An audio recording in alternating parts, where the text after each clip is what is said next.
哈喽，各位骚棒，今天咱们来盘一盘一部能把人 CPU 直接干烧的逆天神剧。开局就是暴雨预警，我以为是傻子灾难大片，结果我滴妈，真正的精神灾难在后头。女主妹宝就因为多看了2眼腹肌帅哥，咱们的男主阿彻直接醋坛子爆炸，在高速公路上就把妹宝赶下了车。我直接好家伙，这哪是吃醋，这是想让女主去异世界开新番吧？然而，接下来这一幕直接震撼我一整年。女主眼前竟然开始飘过一行弹幕，这些弹幕军师们激动地表示救命！我简直爱死了这种表面高冷，唯独对妹宝占有欲超强的疯批人设。看到这，我的头快要裂开了，这特么是占有欲吗？这不是妥妥的下头南公路激情杀人未遂吗？为了让我们理解这扭曲的爱情，剧情贴心地闪回到7年前的大学，那时的女主对校草男主一见钟情，开始了舔狗式的疯狂追求。送花不要，送早餐不要，写了99封情书，男主连个标点符号都懒得看。就在女主心灰意冷，准备放弃这棵歪脖子树的时候，改变她一生的弹幕出现了。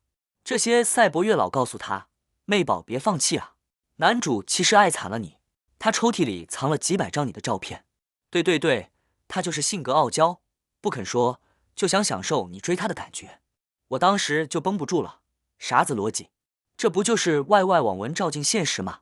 但凡男主有个嘴，都不至于让这群弹幕把剧本给边缘了。可我们的女主，她信了，她坚信这份薛定谔的爱，硬是把高冷男神追到了手，毕业后就结了婚。你以为这是甜宠的开始？不，这是 PUA 教学的深入实践。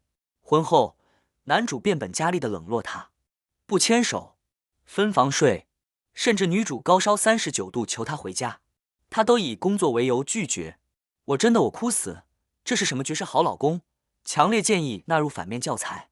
每当女主崩溃一扭，弹幕总会像救命稻草一样出现，开始他们的表演。男主激动的手都要抖成筛子了。听说妹宝生病，他急得团团转，立马让助理送了药。他正躺在浴缸里疯狂亲吻妹宝的婚纱照。我的妈呀，这画面太美，我不敢看。这男主是活在监控和弹幕的想象里吗？他爱她，但他就是不说，就是折磨她。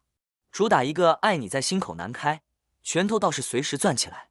终于，压垮骆驼的最后一根稻草来了。女主出了车祸，男主赶到医院，却直奔女二苏冉而去，还端着一碗鸡汤。弹幕又开始解释，这鸡汤是他在家熬了3小时，专门给妹宝送来的。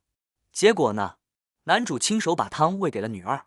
女二这个经验宝宝还非要过来给女主也喂一口，女主一躲，汤洒了。下一秒，男主开大了，指着自己老婆的鼻子骂她歹毒。我特么也惊呆了，这操作堪称身临其境的体验了一把脑干缺失的感觉。这一次，女主彻底累了，她拿起电话联系了律师。你以为女主觉醒了？剧情的离谱才刚刚开始。女主扔掉男主的东西，男主回来当场发飙。女二恰好赶到，开始上演我们只是在处理无关紧要的东西的戏码。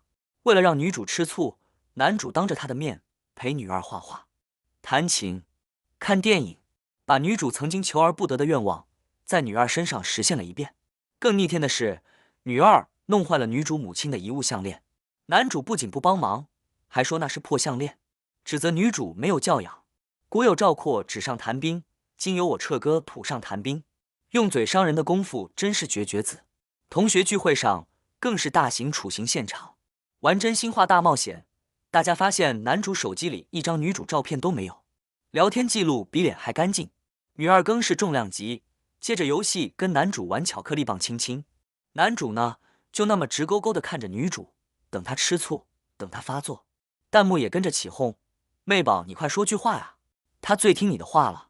我寻思着，这哪是等他吃醋，这不就是当众给他上 debuff 吗？最让我三观炸裂的还在后头。